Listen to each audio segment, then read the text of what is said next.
ቅዳሜ ገበያ። ጤና ይስጥልን እንደምናደራችሁ። የቅዳሜ ገበያን መሰናዶ የሰኞ ህዳር 15 2018 ጀምረናል። እስከ 5 ሰዓት በሁለት ምዕራፎች አብረናችሁን ቆያለን። በዛሬ መሰናዷችን ሙልቀን ዮንደሰን ከቀደመው ዘመን ጀምሮ የኢትዮጵያ መሪ እቅድ ምን ይመስላል በ5 ዓመት በ10 ዓመት እየተባለ የሚከፋፈል አለና በእሱ ላይ መሰረት ያደረገ መሰናዶ ያካፍለናል። እንደዚሁም የቆዳውን ኢንዱስትሪ የተመለከተ ጉዳይም ይኖረዋል። አብራችሁን እስከ 5 ሰዓት እንድትቆዩ እንጋብዛለን። ሐሳብ ሲኖራችሁ በ0911 477 44 ደውላችሁ አለዚያም አጭር የጽሁፍ መልእክት ልካችሁ ልታካፍሉን ትችላላችሁ። በ0977 77 77 አጭር የጽሁፍ መልእክት ብቻ ላኩልን፣ እኛ እንደውላለን። በ7545 መደወልም አጭር የጽሁፍ መልእክት መላክም ይቻላል። የዘመን ባንክ ደንበኛ ለመሆን ተጨማሪ ምክንያት አለ። ኤምሬትስ አየር መንገድና ዘመን ባንክ ተጣምረዋል። ወደ ተለያዩ ሀገራት በኤምሬትስ አየር መንገድ ለመብረር ሲሹ በተዘጋጀው ልዩ ቅናሽ እንዲጠቀሙ ተጋብዘዋል። የኤምሬትስ አየር መንገድ ትኬቶን በemirates.com/et በኩል ኢቲዜድሜን 25 የተባለውን የማለፊያ ቃል ተጠቅመው በዘመን ባንክ በኩል ክፍያ ፈጽመው ሲቆርጡ ልዩ ቅናሽ ያገኛሉ። እዛው ላይ እንግዲህ ኤሚሬትስ ሪቴል ኦፊስ ፔመንት የሚለውን ተጭነው ለበረራ ተመዝግበው የዘመን ባንክን ካርድ ይዘው ቦሌ መድኃኔዓለም አቢሲኒያ ህንፃ ወደሚገኘው የኤሚሬትስ አየር መንገድ ቢሮ በመሄድ ትኬት ሲቆርጡ ቅናሽ ያገኛሉ። ይህ ቅናሽ የጀመረው መስከረም 5 ነው እስከ የካቲት 21 2018 ድረስ ነው የሚዘልቀው። ኦቪድ ሪል ስቴት በገርጂ የፌዴራል ቤቶች ኮርፖሬሽን በ4 ኪሎ ጥይት ቤት በጎልፍ ክለብ በኢትዮጵያ ኩባና ገላንጉራ 5 የግንባታ አካባቢዎች የሚገኙ ቤቶችን በቅናሽ ዋጋ ለሽያጭ አቅርበዋል። እንግዲህ በርካታ ፕሮጀክቶችን ገንብቶ ለአገልግሎት ክፍት በማድረግ የሚታወቀው ኦቪድ ሪል ስቴት ከህዳር 22 እስከ ታህሳስ 6 2018 የሚቆይ የዋጋ ቅናሽ ነው ያዘጋጀው። ቤቶቹ ግንባታቸው ሙሉ በሙሉ ተጠናቀው የቤት ዕቃ የተሟላላቸው ናቸው። በከፊልም ግንባታቸው የተጠናቀቁ አሉ። ስለዚህ ፈጥነው የነዚህ ቤቶች ባለቤት እንዲሆኑ ይጋብዛል። ሁልጊዜም አንድ እርምጃ ቀዳሚ የሆነው ዳሽን ባንክ ሁሉም በአንድ የተባለውን የዳሽን ሱፐር አፕ 1 ዓመት ባልሞላ ጊዜ ውስጥ ስራ ላይ ውሎ በሚሊዮን የሚቆጠር ደንበኛና በ100 ሚሊዮን የሚቆጠር ዕለታዊ የገንዘብ ዝውውር እየተካሄደበት ነው። ከ100 በላይ አነስተኛ ወይም ጥቃቅን መተግበሪያዎች አሉት። ከ150 የሚበልጥ አገልግሎት ይቀርብበታል። ከ90 በላይ ነጋዴዎች እየተሳተፉ ነው። እየቀረበበት ያለው ምርትም 2000 አልፏል። እርሱም የዳሽንን ሱፐር አፕ መተግበሪያ በማውረድ ሚሊዮኖችን እንዲቀላቀሉ ዳሽን ባንክ እየጋበዘ ነው የሚገኘው። ኢትዮጵያ እንግዲህ የዓለም የንግድ ድርጅት አባል ለመሆን እየተንደረደረች መሆኑ ይታወቃል። እንግዲህ የገቢዎች ሚኒስቴር ከሰሞኑ እንግዲህ የዓለም የንግድ ድርጅት ስምምነት ጋር የተጣጣመ ሙሉ የቀረጥ ወይም ደግሞ የፍተሻ ስራ ተግባራዊ ማድረጉን የሚገልጽ ጽሁፍ አዘዋውሯል። ለሁሉም ቅርንጫፎች በየደረጃው ለሚገኙ ሁሉም ቅርንጫፎቹ አሳውቋል። ይሄ አዲስ ማሻሻያ እንግዲህ ግልጽነትን፣ ተጠያቂነትና የተጣጣመ የጉምሩክ አስተዳደርን በመላ ሀገሪቱ ለማስፈን የተዘጋጀ መሆኑ ነው እንግዲህ የተገለጸው። ይህ መመሪያ እንግዲህ ቁጥር 1080/25 እየተባለ ነው የሚጠቀሰው ማለት ነው። የግምገማ ዘዴዎቹን በጠቅላላ የሚቀይር የሚያስተካክል እንደሆነ ይገለጻል። ይህም እንግዲህ በየደረጃው የሚገኘውን ከሙስና ጋር የተያዘ ነገር የሚያጠፋ እንደዚሁም ደግሞ የንግድን መረጋጋት የሚፈጥር ነው። በተለያየ ጊዜ አንዳንድ ጭምጭምታ በመስማት እንግዲህ የሚፈጠር ውዝግብን የሚቀርፍ እንደሆነም ጭምር ነው እንግዲህ የተገለጸው። ይህንን ጉዳይ እንግዲህ ወደ በኋላ በሰፊው ለማካፈል እንሞክራለን። እስከ መጨረሻው አብራችሁ እንድትቆዩ እንጋብዛለን። ማስታወቂያ ከሰማን በኋላ የሙልቀን ዮንደሰንን የመንደርደሪያ ሀሳብ እንሰማለን። የኢትዮጵያን ኢኮኖሚ ለማሻሻል እንግዲህ የተለያዩ ስራዎች ይሰራሉ። ከነዚህም መካከል አንደኛው የተለያዩ የልማት ግቦችን ማስቀመጥ ነው። በዚህ ጊዜ ይህንን እፈጽማለሁ፣ በዚህ ጊዜ ይህንን አጠናቅቃለሁ፣ ይህን ያህል እድል እፈጥራለሁ የመሳሰለ የሚል ሀሳቦች የሚያካትት እቅድ ማምጣት ማለት ነው። ከዚህ ጋር ተያይዞ በተለይ በንጉሱ ጊዜ 3 የልማት ግቦች የ5 ዓመት የልማት ግቦች በጠቅላላ የ15 ዓመት እንደማለት ነው በየ5 ዓመቱ እንግዲህ ተግባራዊ ሲደረግ ነበረ። 3ኛው የልማት ግብ ተግባራዊ እየተደረገ በነበረበት ወቅት ነበር አብዮት የመጣው። ከዛ በፊት 2-5 ዓመታት ውጤታማ የሚባሉ ያው ከየችግሮቻቸው ውጤታማ የሚባሉ ነበሩ። ለምሳሌ አንደኛው መጥቀስ ብንችል የምርትና ምርታማነትን በከፍተኛ ሁኔታ ማሳደግ፣ ኢንዱስትሪውን ግብዓት እንዲኖረው ማብቃትና ማድረስ የመሳሰሉ የሚሉ እቅዶች የተቀመጡበት ግብ ነበረ። ከዚህ ጋር ተያይዞ በርካታ እንቅስቃሴዎች ነበሩ። ኢንዱስትሪውን ከማሳደግ አንጻር ማለት ነው። ኢንዱስትሪው እንዲገባ ኢትዮጵያ ውስጥ ኢንቨስትመንት እንዲስፋፋ ከተፈለገ ግብርናውን ማብቃት ላይ ትልቅ ስራ መሰራት አለበት የሚል እቅድ ተቀምጦ ነበረ። ከዛ በተጨማሪ ደግሞ ኢንዱስትሪዎቹንም ራሱ ማስፋፋት እንደዚሁም መሰረተ ልማትና የመሳሰሉትን ማከናወን እንደነበረ የሚታወስ ነው። ከዛ በተጨማሪ ደግሞ እንግዲህ አንዳንድ እቅዶችንም ለማስተግበር የተለያዩ ውጥኖችን ማስተዋወቅም እንደነበረ የሚታወስ ነው። በተለይ ደግሞ ከግብርና ጋር ተያይዞ ውጤትም ተመዝግቦበታል፣ ከውጤትም አልፏል የሚባሉ ነገሮች የታየበት ጊዜን ብንጠቅስ ለምሳሌ ዘመናዊ ግብርናን በተለይ ደግሞ ሜካናይዝድ የሚባለውን ግብርና ማስተዋወቅ ላይ ትልቅ ስራ ይሰራ ነበረ። አንዳንድ አቅም ያላቸው ሰዎች ደግሞ መሰነኛ እርሾ የሚሆን ነገር ያላቸው ሰዎች በባንክ ብድር የተወሰነ ፈንድ እያገኙ ወይም ደግሞ ጥሪት በማስፋት የተለያዩ ቢዝነሶች ውስጥ በግብርናው መስክ ማለት ነው የገቡበት በተለያዩ አካባቢዎች ላይ መሬት በመውሰድ ዘመናዊ ግብርናን ያስተዋወቁበት ነው። ይሄ ሲባል ለሀገር ውስጥ ብቻ ሳይሆን ለውጭም ባለ ሀብቶች ሁሉ የተዋወቀ እንደነበረ የሚታወስ ነው። እንደዚህ አይነት እንቅስቃሴዎች ነበሩ። አንደኛው የሚጠቀሰው ይሄ ነበረ በዛን ጊዜ ማለት ነው። በተለይ ደግሞ ምርትና ምርታማነትን ከማስፋት አንጻር በርካታ ውጤቶች የተመዘገቡበት እንደነበረ የሚታወስ ነው። በዚህም እንግዲህ የተሰፈሩ ወይም ደግሞ የሚቆጠሩ እቅዶች የተቀመጡበት ነው። ልክ እንደ አሁን ለቅርብ ጊዜ እንደምናየው ማለት ነውና ከዚህ ጋር ተያይዞ በተለይ ከምርት አንጻር በጣም ውጤታማ ነበረ። በተለይ ደግሞ መንግስት ትኩረቱን ያደረገው ምርት ማብዛት ላይ ብቻ ነው፣ ምርቱስ እንዴት ይደርሳል የሚለውን አላሰበበትም የሚሉም አንዳንድ ትችቶችን ያስተናገደበት ነው። ለምን ቢባል በወቅቱ የተገኘው ውጤት እንግዲህ ከፍተኛ የሆነ ምርት ማግኘት ነው ወይም ደግሞ ማካበት ነው። ይሄ ምርት ግን ከፍላጎት አንጻር ከፍ ብሎ የታየበት ሆኖ ነው የተመዘገበው በመጀመሪያው።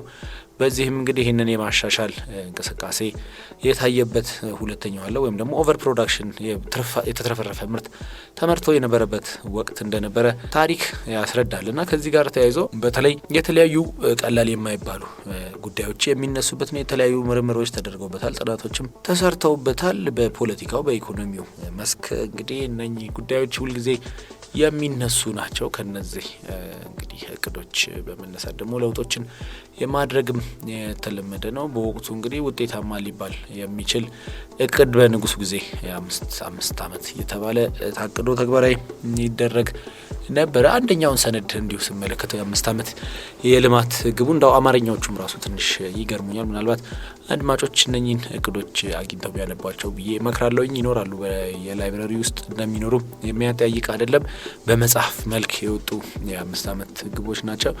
ያኔ እንደዛ ቢሄድ ኖሮ እቅዶቻችን በዛ መልኩ እየቀጠሉ ቢሆን ኖሮ ዛሬ ላይ የት ይደረስ ነበር? እንግዲህ በ50ዎቹ ውስጥ የተጀመረ እቅድ ነው። ዛሬ ላይ 2018 ላይ ነው የምንገኘው። ስለዚህ ቢያንስ ወደ 70 ዓመት አካባቢ ይሆነው ነበር ማለት ነው። ይሄን ስናነሳ በወቅቱ እንደ አዲስ ኢኮኖሚ እየመጡ የሚገኙ የነበሩት የቻይናን የኢኮኖሚ እቅዶች ማስታወስ ይቻላል። ቻይና እንግዲህ በዚህ መስክ በጣም የምትታወቅ መሆኗ የሚጠቀስ ነውና ከዚህ አንጻር እነሱ እንኳን ያን የጀማመሩበት ጊዜ እንደሆነ ነው የሚጠቀሰውና በዚህ ረገድ ይኮረጃል የሚባለው የቻይና ነው በዓለም ላይ። እንግዲህ አሁን ላይ ቻይና በነገራችን ላይ እንዳው ጨዋታ ያነሰዋል። ቅድም እንዳልኩት ወደ 15ኛ የልማት እቅዷ እየሄደች ነው የምትገኘው። 15ኛ የ5 ዓመት የልማት ግብ አስቀምጣ እየሄደች ነው በ2016 በቀጣዮቹ ጥቂት ወራት ውስጥ የሚተዋወቀው ማለት ነውና ከዚህ በፊት የ14ኛው የ5 ዓመት የልማት ግብ ወይም ደግሞ እቅድ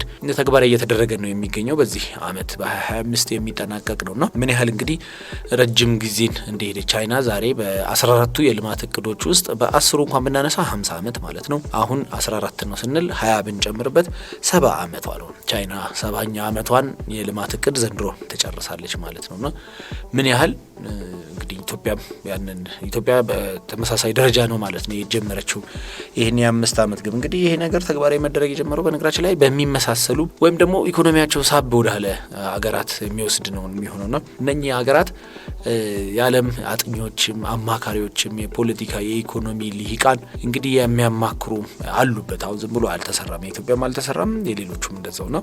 እንደዚህ ግብ አስቀምጣችሁ ይህንን እየፈጸማችሁ መጀመሪያ ምንድነው ቅድሚያ መስጠት ያለብኝ?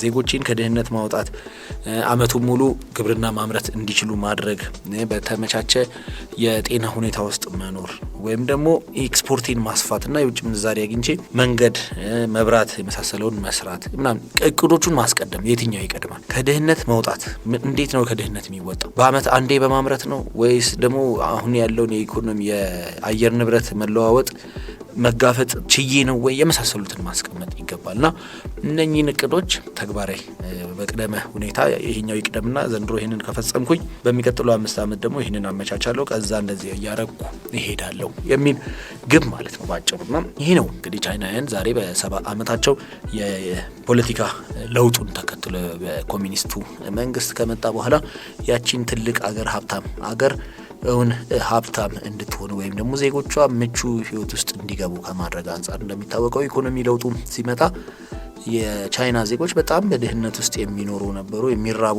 እንደነበሩ የሚታወስ ነው። ያኔም የህዝብ ብዛታቸው ቀላል የሚባል አይደለም። በአንጻሩ የፖለቲካውን ስርዓት የተቆጣጠረው ኃይል በጣም ጥቂት ለምዕራቡ ወገን ያጋደለና የቻይናን ገበያ አማራጭ ያደረገ እሱ የሚጠቀም እንደነበረ የሚታወቅ ነው። ያንን የሚመራው ኃይል በነገራችን ላይ አሁን ወደ ታይዋን የገባ መሆኑ የሚታወስ ነው። በዚህ ጉዳይ ማንሳት እቅድ ስለሌለን ምናልባት ወደፊት በስፋት እናነሳዋለን። እንዳው ቻይና ሲባል በዚህ በቡድን 20 ስብሰባ ጋር ተያይዞ በጆሃንስበርግ ደቡብ አፍሪካ እየተደረገ እንዳለ የሚታወስ ነውና ከሱ ጋር ተያይዞ የቻይናን አንዳንድ በኢኮኖሚ እድገት ላይ ያነሳቻቸው ጉዳዮች ስለነበሩ ጊዜ ካገኘው እሱን ማንሳት እፈልጋለሁ። እንደሚታወቀው ቻይና ባለፉት 3 አስርት ዓመታት ወይም ደግሞ ነጻ ኢኮኖሚን ካወጀችበት ጊዜ አንስቶ ምናልባት ወደ 40 ዓመት አካባቢ እየተጠጋውን ይሄ ጉዳይ ያመጣችው ለውጥ በተለይ በይበልጥ እንግዲህ ትልቅ ግብ እንዳስገኘላት የሚጠቀስ ነው። ከዛ በፊት የክሎዝ ዶር ፖሊሲንም ስትተገብር እንደነበረች ይታወሳል። አሁን ላይ እንግዲህ አቅሟ ጥሩ የሚባል ነው። ባለፈው ጥቂት ሳምንት ውስጥ በአይኤምኤፍ ጉዳይ የቻይናን ኮታ ወይም ደግሞ ያላትን ድርሻ እንዲሁ ያነሳሳው እንደነበር የሚታወስ ነው። ከዚህ ጋር ተያይዞ አንዳንድ ሀሳቦችን ዛሬ ከቻልኩኝ ካልሆነ በሚቀጥለው ፕሮግራማችን ላይ ማንሳት ፈልጋለሁኝ። የቡድን 20 ሀገራትንም እንደዚሁ የወቅቱ ትኩረት ማለት ነው። ቡድን 20 ሀገራት የሚባለው በነገራችን ላይ በዓለም የኢኮኖሚ ደረጃ ላይ አቅም ያላቸውን ሀገራት የሚሰበስበው ኃይል ነው።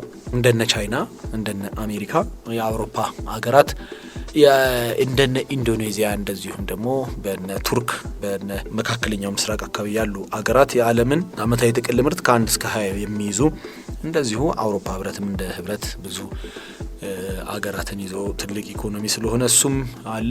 የአፍሪካ ህብረትም እንግዲህ ገብቷል 21ኛ ሆኖ ነው መሰለኝ የገባው። ይሁንና የነኚህ ሀገራት የሚመካከሩ በመድረክ ላይ የቀረቡ ሀሳቦች ስላሉ እሱን ላነሳ እችላለሁ። ግን ቻይና ነች እንግዲህ ኢትዮጵያም ያንን አስቀጥላ ቢሆን ኖሮ በወቅቱ እንዳልኩት በጣም የተሻሉ እድሎችን መፍጠር ችላ የነበረች አገር ነበረች ኢትዮጵያ። በእርግጥ የካፒታሊስቱን የኢኮኖሚ ስርዓት ነበር ተከተል የነበረው በንጉሱ ዘመን። በእርግጥ መንግስትም የራሱን የኢንዱስትሪ እንቅስቃሴዎች በብዛት ያደርግ የነበረ መሆኑ የሚታወስ ነው። ከዛ በኋላ እንግዲህ አብዮቱ ለመምጣቱም አንዳንድ ምክንያቶች እነዚህ ውስጥ እንዳሉ ነው የሚጠቀሰው። በተለይ ደግሞ የኢኮኖሚ እድገት እቅዱ ተግበራ በተለይ አርሶ አደሩን ገጠር አካባቢ ያለውን ኃይል በአግባቡ ያላዳረሰ ወይም ደግሞ ትኩረት ያልሰጠ ነው።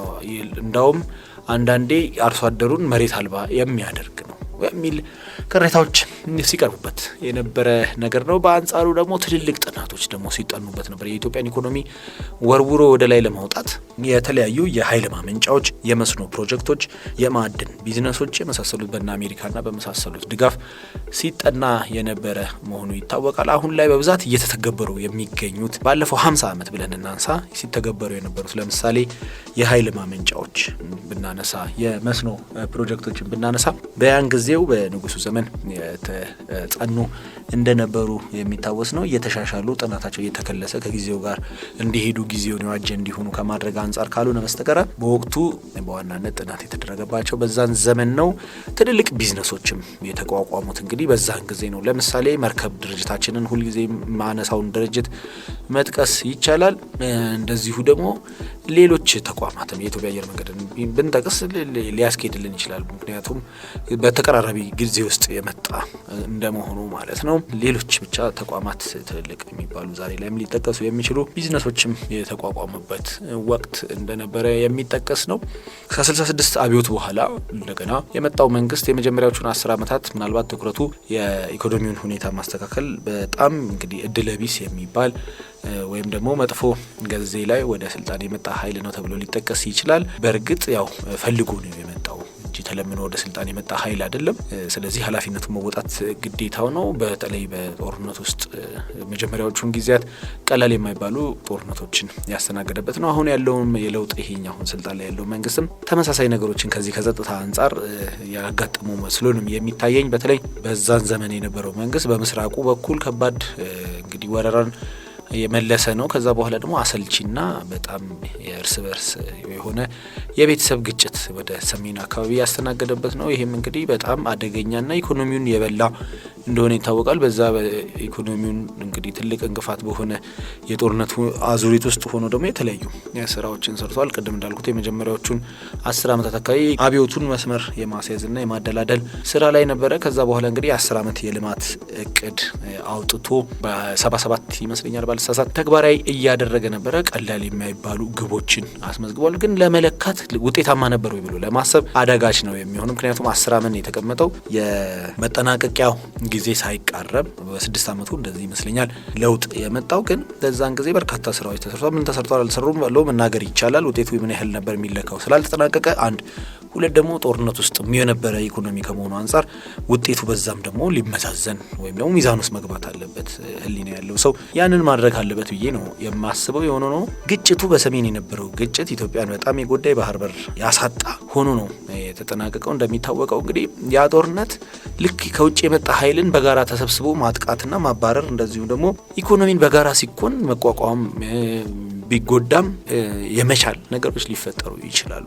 በዚህኛው በእርስ በርስ ግጭት ግን ሲሆን የቤተሰብ ነው። አጥቂው ሜዳውም ተመሳሳይ ሜዳ ነው ወይም ደግሞ በራስ ሜዳ ላይ ነው። ተጫዋቾቹም የራስ ሰዎች ናቸው። ስለዚህ ሜዳውም የኢኮኖሚ ማሻሻያ ወይም ደግሞ የግብርናን የኢንዱስትሪ ምናምን ማንቀሳቀሻ መሆን የሚገባው ሜዳ የጦርነት ሜዳ ሆኗል። የሚተውኑትም ደግሞ የተለያየ ኢኮኖሚ ማበልጸጊያ ውስጥ መግባት የሚገባቸው ሰዎች ጠመንጃ የሚወለውሉና የሚተኩሱ ኃይሎች ናቸው የሚሆኑትና ከዚህ አንጻር የሀገርን ኢኮኖሚ በከፍተኛ ሁኔታ እርስ በርስ ጦርነት ያደቃል የሚባለው ለዚህ ነው። አሁንም እንግዲህ ተመሳሳይ ነገር አያለው ምለው በዚህኛውም ዘመን እንግዲህ ያንን ነው። ይሄን 6 ዓመት እንግዲህ ምናምን የምናየው ነገር አለ። የሀገሪቱን ኢኮኖሚ በጋራ ሆኖ ከማሳደግ ይልቅ እዛም እዚህም የኩርፊያና የግጭት አዝማሚያዎች በየቦታው አሉ። አዝማሚያ ሳይሆን የምናየው ነገር ስለሆነ ማለት ነው። ይሄ ደግሞ በከፍተኛ ሁኔታ ኢኮኖሚውን ጫና ውስጥ የሚከትብን ሆኖ ነው ሊጠቀስ የሚችለው። ከዚህ ጋር ተያይዞ ምናልባት ከ77 በኋላ የመጣው የኢኮኖሚ እቅድ ምንን አሳካ የሚለው ነገር ማንሳት ፈልጋለሁ። ቅዳሜ ገበያ ቢዝነስ፣ ኢንቨስትመንት፣ ገንዘብ፣ ምጣኔ ሀብት በሰለንዳ ኢቨንትስ ኤንድ ኮሚኒኬሽንስ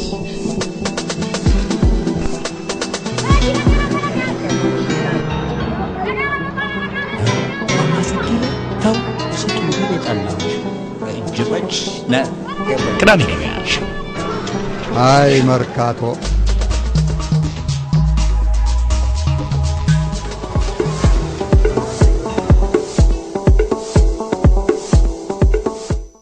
ቅዳሜ ገበያ ነው እየተከታተላችሁ የምትገኙት። የዳሽን ሱፐር አፕ ሁሉን በአንድ የሆነው ማለት ነው። አንድ አመት አልሞላውን በሚሊዮን የሚቆጠር ደንበኛ ግን አፍርተዋል።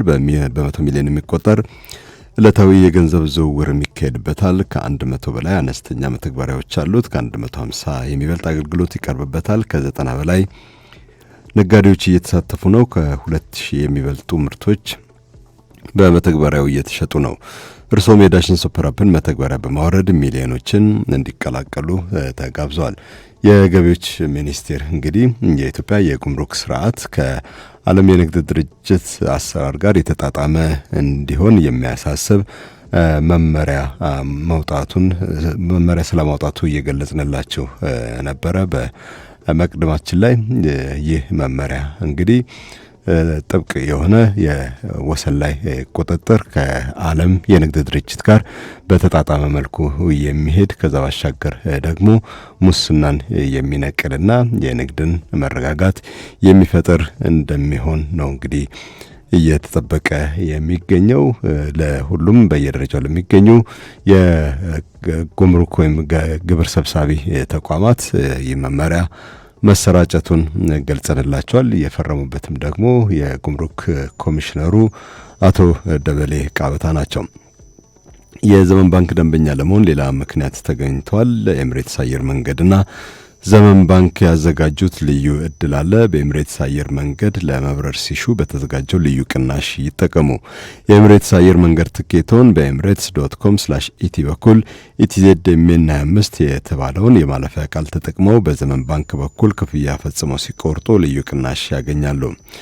ኢቲዜድኤምን 25 የተሰኘውን የማለፊያ ቃል ተጠቅመው ኤምሬትስ ሪቴል ኦፊስ ፔመንት የተባለውን በመጫን ለበረራው ከተመዘገቡ በኋላ የዘመን ባንክን ካርድ ይዘው ቦሌ መድኃኔዓለም አቢሲኒያ ህንጻ ወደሚገኘው የኤምሬትስ አየር መንገድ ቢሮ በመሄድ ትኬት ሲቆርጡ ቅናሽ ያገኛሉ። እስከ የካቲት 21 2018 ድረስ የሚቆይ ቅናሽ ነው። ዘመን ባንክ የላቀ አገልግሎት ማዕከል እንግዲህ ቀደም ሲል እንደገለጽንላችሁ ከዓለም የንግድ ድርጅት ጋር የሚናበብ የጉምሩክ አሰራር ተግባራዊ ይሆናል ነው የተባለው። የክፍያው ዘዴ በዛው ዓለም አቀፉ የዓለም የንግድ ድርጅት ባጸደቀው መሰረት ይሆናል ማለት ነው። ከዛ ባሻገር ደግሞ የማይቀያየር እና ፍትሃዊ በሆነ መልኩ ግምት የሚሰራበት ነው የሚሆነው። በተለይ ደግሞ ወደ ሀገር ውስጥ የሚገቡ እቃዎች ማለት ነው። የጉምሩክ ኮሚሽኑም እንግዲህ የሚገባውን እቃ ትክክለኛነት ያዋጋውን መሰረት አድርጎ በገበያው ላይ የሚኖረው እሴትስ ምን ይመስላል የሚለውን ጭምር የሚገመግምበት ጭምር ነው የሚሆነው። ምናልባትም እንግዲህ አንድ አስገቢ በአቀረበው እቃ ላይ ጥርጣሬ ከተፈጠረም ደግሞ የ15 ቀናት እድል ይሰጣል ካመጣበት ቦታ ማረጋገጫ እንዲያቀርብ ማለት ነው። ስለዚህ ወደ ኢትዮጵያ የሚገቡ እቃዎች እንግዲህ ወጪያቸው ዋስትናና ጭነትን መሰረት በማድረግ ነው ግብር እንዲከፍሉ ቀረጥ እንዲከፍሉ የሚደረገው ማለት ነው። ከዛ ባሻገር እንግዲህ እቃው በራሱም የወጣበት ወጪ አለ። ወደ ኢትዮጵያ የጉምሩክ ግዛት እስከሚደርስ ድረስ በመጓጓዝ ሂደት ላይ የሚፈጠርም የዋጋ ልዩነት ይኖራል። እነዚህ ሁሉ እንግዲህ ታሳቢ ይደረጋሉ ማለት ነው። የቅዳሜ ገበያን መሰናዶ እየተከታተላችሁ አብራችሁን እንድትቆዩ እንጋብዛለን። ይህንን መሰናዶ በቅዳሜ ገበያ የቴሌግራም ገጽ ከጥቂት ሰዓታት በኋላ ማግኘት ትችላላችሁ። አሁን ቢያመልጣችሁ እንኳ ወደ በኋላ እንድትከታተሉት እንጋብዛለን። የቅዳሜ ገበያን መረጃ ከአዶ ሬዲዮ ኤፍኤም 94.3 በተጨማሪ በፌስቡክ፣ በዩቲዩብ፣ በቲክቶክ፣ በቴሌግራም መከታተል ትችላላችሁ። በ0911 477 44 ደውላችሁ አለዚያም አጭር የጽሁፍ መልእክት ልካችሁ ሐሳባችሁን አካፍሉን። በ7545ም የምትጽፉልንና የምትደውሉልን ሐሳብ ይደርሰናል። ማስታወቂያ ከሰማን በኋላ ሙልቀን ወንድሰን ወደ ጀመረው ጉዳይ እንሻገራለን። ቢዝነስ፣ ኢንቨስትመንት፣ ገንዘብ፣ ምጣኔ ሀብት በሰለንዳ ኢቨንትስ ኤንድ ኮሚኒኬሽንስ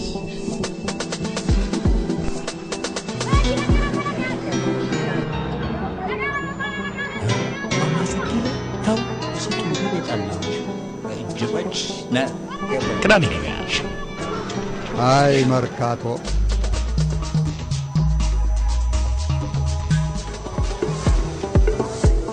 እንግዲህ ከ77 በኋላ የመጣው የኢኮኖሚ እቅድ የ10 ዓመት የኢኮኖሚ እቅድ ነው እንደምናስታውሰው የመጣው።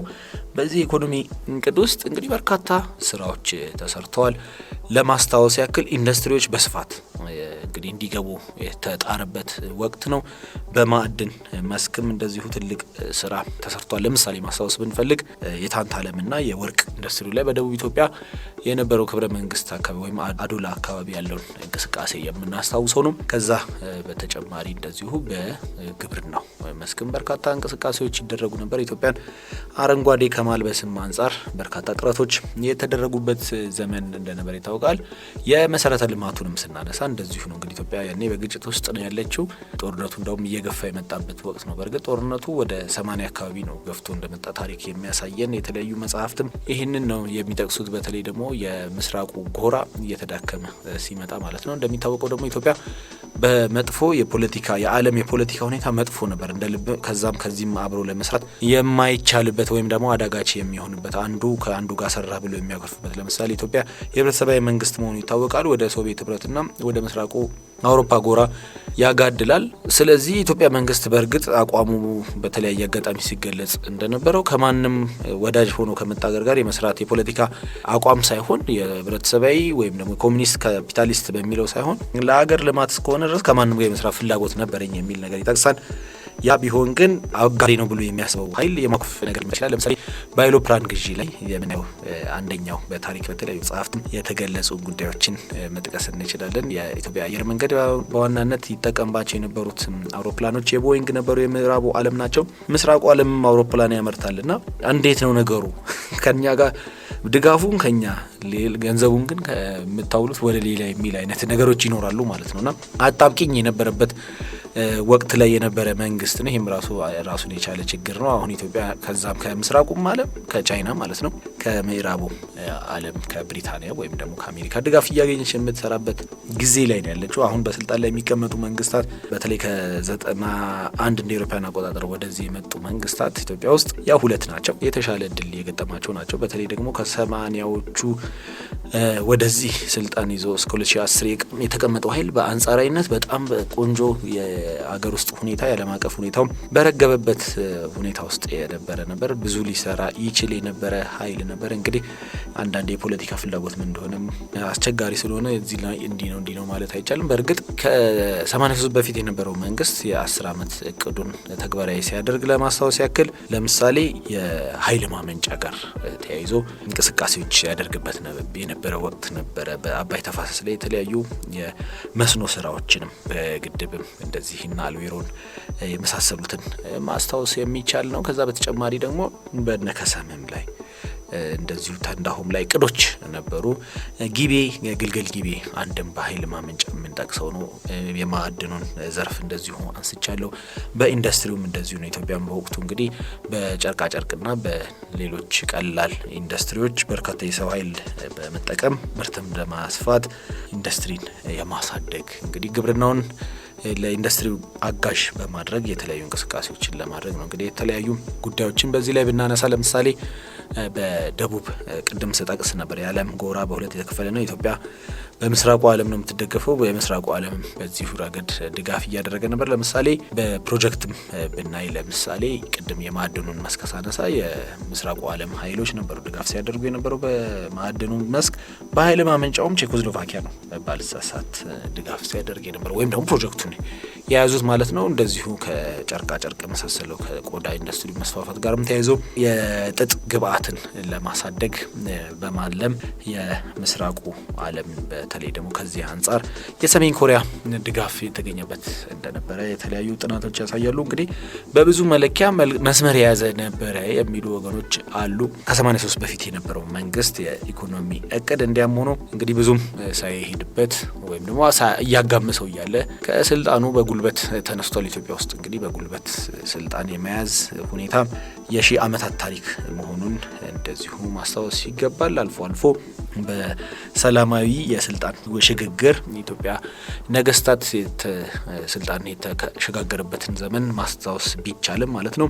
የሆነ ሆኖ እንግዲህ ከዛ በኋላ የመጣው ዘመን ላይ የተቀመጠው የቀድሞ መንግስት ከ83 በኋላ የነበረው መንግስት የተለያዩ የኢኮኖሚ እቅዶችን በንጉስ ጊዜ እንደነበረው የ5 ዓመት እቅዶችን ነበር ሲነድፍ የነበረው። ከነዚህም መካከል ዘላቂ ልማት ለድህነት ቅነሳ ወይም ደግሞ ድህነትን ለማጥፋት የሚል የፓስዴፕን የምናስታውሰው ነው። ከጂቲፒው ቀጥሎ የፓስዴፕ ይታወቃል። ከዛ በፊትም እንደዚሁ ደግሞ ዘላቂ ልማት ለድህነት ቅነሳ እንግዲህ ድህነትን መቀነስ የሚል ነገር ነበረ። በ94 ዓ.ም እንደ ኢትዮጵያ አቆጣጠር ተግባራዊ ያደረገው መንግስት ያኔን የ5 ዓመት አይመስለኝም ባልሳሳት የ3 ዓመት ነው። እስከ 97 ነበር ተግባራዊ የተደረገው 94 95 96 97 ወደ 4 ዓመት አካባቢ ማለት ነው። የ4 ዓመት እቅድ ነበረ። በዛ እቅድ ወቅት መንግስት እንግዲህ በዋናነት ትኩረት 3 ዓመት ወይ 4 ዓመት ነው እርግጠኛ መሆን አልችልም።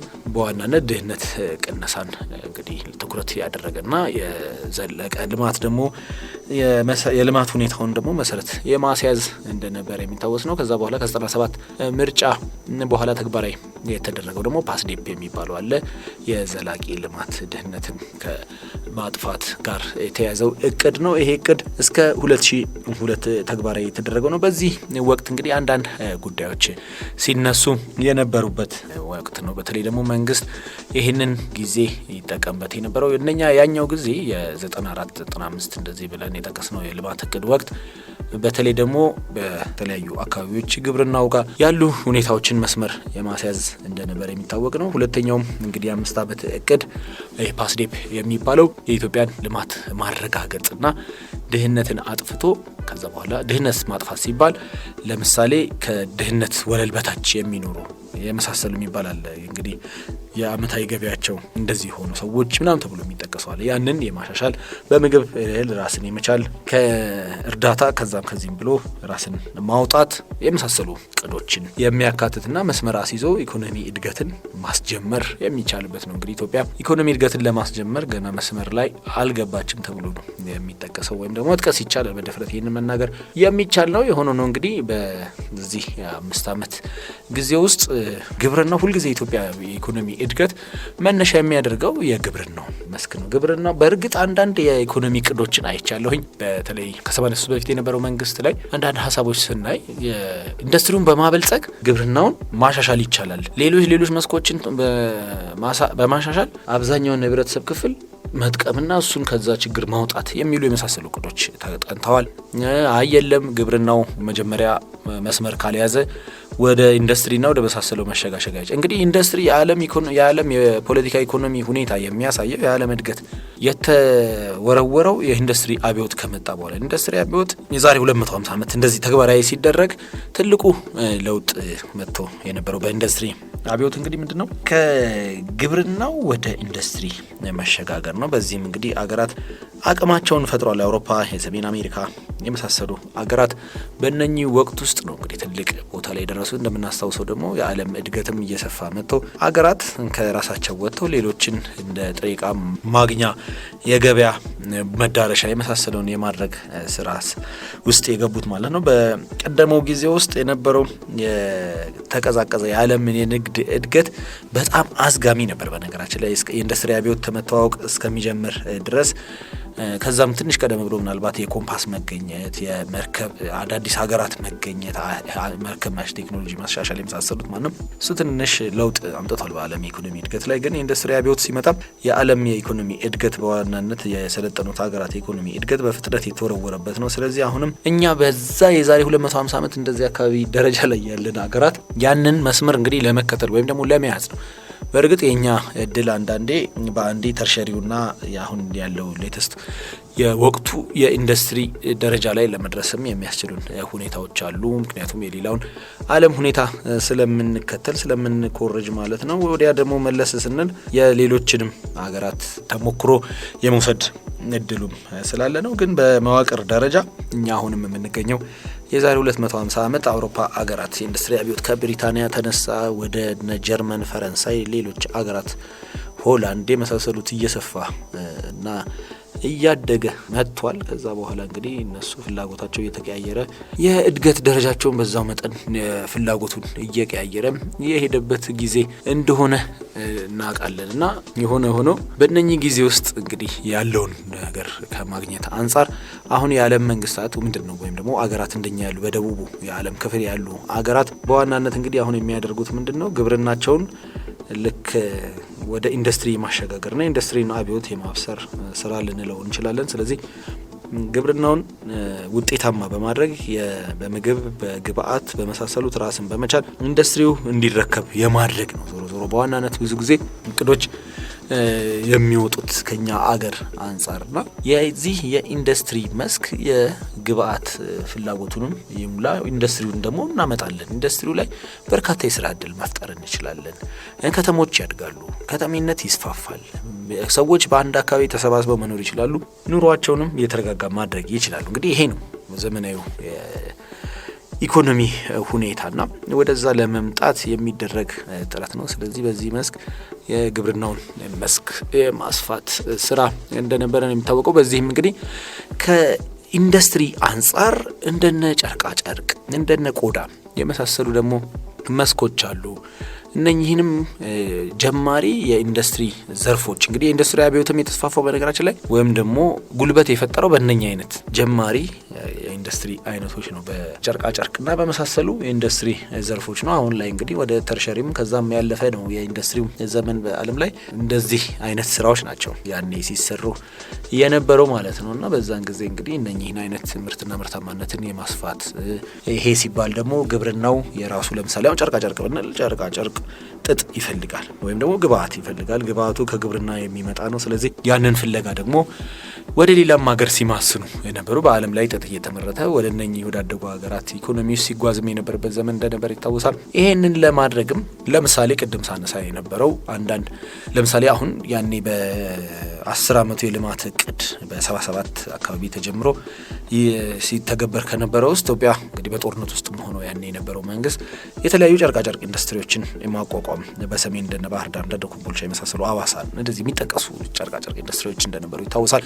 በቆዳው መስክ እንደዚህ አይነት ጥረቶች እንደነበሩ ይታወቃል። ያ ደግሞ ሲባል ቅድም ያነሳሁት አለ ኦሞ አካባቢ በሰሜን ኮሪያዎች ድጋፍ እንደዚህ ተንዳሆ ላይ የመሳሰሉትም እንደዚሁ ደግሞ በጥጥ መስክ ደግሞ በቆላማው የሀገሪቱ ክፍል ላይ ጥጥ አምርቶ ለእነኚህ ኢንዱስትሪዎች ግብዓት እንዲሆን የማድረግም ስራ ነበረ። ከዛ ባለፈ ደግሞ አርሶ አደሩ በአንድ አካባቢ እየተሰባሰበም እንግዲህ ምርትና ምርታማነቱን በማሳደግ ተባብሮ ውጤት በማምጣት ዘመናዊ ግብርናን በማስተዋወቅ አቅምን የመፍጠር የመሳሰሉት አለ። በኢንዱስትሪው ላይም እንደዚሁ በሌሎች መስኮችም በስፋት የተለያዩ እንቅስቃሴዎች የነበሩበትን ጊዜ የምናስታውሰው ነውና ይሄም የ5 ዓመት እቅድ እንግዲህ ከ98 ጀምሮ ተግባራዊ ሲደረግ ትኩረቱ ያደረገው በወቅቱ እንዳው ማስታውሰው አቶ ታደሰ ኃይሌ የንግድና ኢንዱስትሪ ሚኒስትር ዴኤታ የነበሩት ማለት ነው። እሳቸው በዋናነት ይህንን ጉዳይ ነበር ሲከታተሉ የነበሩ። ይህንን ከማስፈጸም አንጻር የተለያዩ ጥረቶች ይደረጉ ነበር። እንዳውም ማስታውሰው ሚሊኒየም አካባቢ ላይ ነበር በተለይ የቆዳውን የቴክስታይሉን ወይም ደግሞ ጨርቃጨርቅ እና አልባሳት በእርግጥ አልባሳት ያኔ ትልቅ ነው፣ ከጨርቃ ጨርቁ አንድ ደረጃ ከፍ ያለ ነው። ልክ በቆዳው ደግሞ ስንሄድ ቆዳ የማልፋቱ ሂደት አለ። ወደ ቆዳ አልባሳት ወይም ደግሞ ወደ ቆዳ እቃዎች ጉድስ ወይም ደግሞ ፕሮዳክትስ ወደሚባለው ለመሄድ ደግሞ የሚካሄደው ሌላኛው ደረጃ ነው እሱም እና ቢያንስ እነኚህን ሁለቱን ጨርቃ ጨርቁና ቆዳውን የማሳደግ ስራ ላይ ነበር ሲሰራ የነበረው። እንደሚታወቀው እነኚህ ዘርፎች ሙሉ ትኩረትም በመንግስት የተሰጣቸው ወቅት እንደነበር ይታወሳል። ቅዳሜ ገበያ ቢዝነስ፣ ኢንቨስትመንት፣ ገንዘብ፣ ምጣኔ ሀብት በሰለንዳ ኢቨንትስ ኤንድ ኮሚኒኬሽንስ። ዘመን ባንክ የሞባይልና ኢንተርኔት ባንኪንግ አጠቃቀምን አስተማማኝ ለማድረግ ምንጊዜም ጠንካራ የይለፍ ቃላትን እንዲጠቀሙ ይጋብዛል። የይለፍ ቃሉን በየጊዜው ይቀያይሩ፣ የግል መረጃም በሚስጥር ይጠብቁ፣ እንደዚሁም የሂሳብ ዝውውሮን አዘውትረው እንዲገመግሙ ነው ዘመን ባንክ እንግዲህ እያሳሰበ የሚገኘው። እንደዚሁም ደግሞ ዳሽን ባንክ በሱፐር አፕ ከአንድ ዓመት ባልሞላ ጊዜ ውስጥ ከ100 በላይ አነስተኛ መተግበሪያዎች ስራ ላይ አውሎ በ100 ሚሊዮን የሚቆጠር ዕለታዊ ገንዘብ ዝውውር እያካሄደ ነው። ከ150 በላይ አገልግሎት ይቀርብበታል። ከ2000 በላይ ምርትም አለ። ከ90 የሚበልጡ ነጋዴዎች እየተሳተፉ ነው። እርሶም የዳሽን ሱፐር አፕ መተግበሪያን በማውረድ ሚሊዮኖችን እንዲቀላቀሉ እየጋበዘ ነው የሚገኘው። የቅዳሜ ገበያን መሰናዶ ነው እየተከታተላችሁ የምትገኙት። በአህዱ ሬዲዮ የቀጥታ ስርጭት በፌስቡክ፣ በዩቲዩብ፣ በቲክቶክ፣ በቴሌግራምም ልትከታተሉን ትችላላችሁ። ይህንን መሰናዶ ከጥቂት ሰዓታት በኋላ በቅዳሜ ገበያ የቴሌግራም ገጽ ላይ ታገኙታላችሁ። ሀሳብ ሲኖራችሁ በ0911 477 44 ደውላችሁ አለዚያም አጭር የጽሁፍ መልእክት ልካችሁ አካፍሉን። በ0977 77 77 አጭር የጽሁፍ መልእክት ላኩልን። የአህዱን ሬዲዮ የአራት ሰዓቱን ዜና አዳምጠን ድጋሚ እንገናኛለን። የህዳር 15 2018 የሰኞ የቅዳሜ ገበያ ምዕራፍ 2 መሰናዶ ተጀምሯል። እስከ 5 ሰዓት አብራችሁን እንድትቆዩ እንጋብዛለን። በዚህ ምዕራፍ ደግሞ የኢትዮጵያን የቆዳ ኢንዱስትሪ የተመለከተ መረጃ እናካፍላችኋለን። የአማራ ባንክ 4ኛ መደበኛ ጠቅላላ ጉባኤ በቅዳሜ ህዳር 20 2018 ከጠዋቱ 2 ሰዓት ጀምሮ በአዲስ አበባ ሚሊኒየም አዳራሽ ይካሄዳል። የባንኩ ባለ አክሲዮኖች እንድትሳተፉ ተጋብዛችኋል። የማይሆንላችሁ ደግሞ መፈረም የሚችል ሰው እንድትወክሉ እንግዲህ ተጋብዛችኋል ማለት ነው። አቅራቢያቸው ወደሚገኝ የባንኩ ቅርንጫፍ ወይም ሰነዶች ማረጋገጫና ምዝገባ ጽህፈት ቤት መሄድ ይጠበቅባቸዋል። የባንኩ የዳይሬክተሮች ቦርድ አባላትና ሰራተኞች በሙሉ ውክልና መቀበል አይችሉም። ኦቪድ ሪል ስቴት በገርጂ የፌዴራል ቤቶች ኮርፖሬሽን በ4 ኪሎ ጥይት ቤት በጎልፍ ክለብ በኢትዮ ኩባ እና ገላንጉራ 5 የግንባታ አካባቢዎች ቤቶችን በቅናሽ ዋጋ አቅርቧል። ይሄ እንግዲህ ህዳር 22 ይጀምራል እስከ ታህሳስ 6 የሚቆይ ነው። ቤቶቹ ግንባታቸው ሙሉ በሙሉ ተጠናቆ እንደዚሁም በከፊል የተጠናቀቁ አሉ። የቤት ዕቃ የተሟላላቸውን ቤቶችም ማግኘት ይቻላል። ጎህ ቤቶች ባንክ ጎህ ሞባይል አፕ የተሰኘ የሞባይል ባንክ መተግበሪያ አበልጽጎ ለደንበኞቹ አቅርቧል። የሂሳባቸውን ዝርዝር መከታተልና ማስተዳደር፣ ከባንክ ወደ ባንክ ወይም ወደ ቴሌብር ገንዘብ ማስተላለፍ፣ የአየር ሰዓት ለራሳችሁም ሆነ ለወዳጅ ዘመዶቻችሁ መግዛት፣ የዕለቱን የውጭ ሀገራት ገንዘብ የምንዛሬ ተመን ለማወቅ ያስችላችኋል። በአነስተኛ የኢንተርኔት ዳታ በላቀ ፍጥነት መጠቀም ትችላላችሁ። የዓለም አቀፍና የኢንሳን የደህንነት ደረጃ ያሟላ ነው። ጎህ ሞባይል አፕ ከፕሌይ ስቶር በቀላሉ በማውረድ በጊዜም በቦታም ሳትገደቡ እንድትጠቀሙበት ይጋብዛል። ከሰሞኑ እንግዲህ የኢትዮጵያ ንግድ ባንክ ያስተባበረው በሳይበር ደህንነት ላይ ያተኮረ መድረክ ተካሂዶ ነበረ። በዚህ መድረክ ላይ እንግዲህ በርከት ያሉ ሰዎች ተገኝተዋል። የብሔራዊ የመረጃ መረብ ደህንነት አስተዳደር በእንግሊዝኛው ምህጻረ ቃል ኢንሳ የስራ ኃላፊዎች ተገኝተዋል። የኢትዮ ቴሌኮም በተለይ ደግሞ የቴሌ ብር የሞባይል አገልግሎት ተወካዮችም ተገኝተዋል። የፌዴራል ፖሊስ የስራ ኃላፊዎችም ተገኝተውበት ነበረ። በዚህ መድረክ ላይ እንግዲህ ከሳይበር ደህንነት ጋር በተያያዘ ግልጽነት እንደሚጎል እየተነገረ ነበረ። እንግዲህ ኢትዮጵያን በጣም የሚያሳስባት ከሳይበር ጥቃቱ የበለጠ ሳይበር ጥቃት ስለመፈጸሙ በደንብ አይገለጽም የሚል ነገር ነው። በተለይ ከኢንሳ የስራ ኃላፊዎች የተነሳው ማለት ነው። ይህም እንግዲህ የሀገሪቱን ብሔራዊ መሰረተ ልማት ከዚህ ከሳይበር ጋር ወይም ከኢንተርኔት ከመረጃ መረብ ጋር በተያያዘ ያለውን መሰረተ ልማት ዋነኛ መሰረተ ልማት በአግባቡ ለመከታተል እንቅፋትም እየሆነ ጭምር መሆኑ ነው የተጠቀሰው። ለምንድን ነው የሚለውን ጉዳይ እንግዲህ ወደ ኋላ እናካፍላችኋለን ማለት ነው። በ0911 477 44 ደውሉልን፣ አጭር የጽሁፍ መልእክት ላኩልን። በ0977 77 77 አጭር የጽሁፍ መልእክት ብቻ ላኩልን፣ እኛ እንደውላለን። 7545 የአህዱ ሬዲዮ የአጭር ጽሁፍ መቀበያ ቁጥር ነው። በዚህ ሀሳባችሁን ልታሰፍሩልን ትችላላችሁ። በደቡብ አፍሪካ የተካሄደው የቡድን 20 አባል ሀገራት የመሪዎች ጉባኤም ተጠናቋል። አሜሪካ ባልተገኘችበት ነው። እንግዲህ ያው መሪዎች ናቸው የሚገኙት። ትራምፕ እዛ መድረክ ላይ መገኘት ነበረባቸው። ነገር ግን ደቡብ አፍሪካ ነጮች በዘር ተለይተው የተጨፈጨፉባት ነው፣ እንደዚሁም ደግሞ መሬታቸውን እየተነጠቁ ነው የሚል ተቃውሞ እንዳላቸው ይታወቃል። ስለዚህ ትራምፕም ምንም አይነት የአሜሪካ ልዑክ እዛ ላይ አልተገኘም። በጣም አስገራሚው ግን በየአመቱ ነው ይሄ መድረክ የሚካሄደው ማለት ነው። ለመጀመሪያ ጊዜ እንግዲህ አፍሪካ ውስጥ ተካሂዷል። አሁን ቀጣዩ ደግሞ ወደ አሜሪካ ነው የሚሻገረው።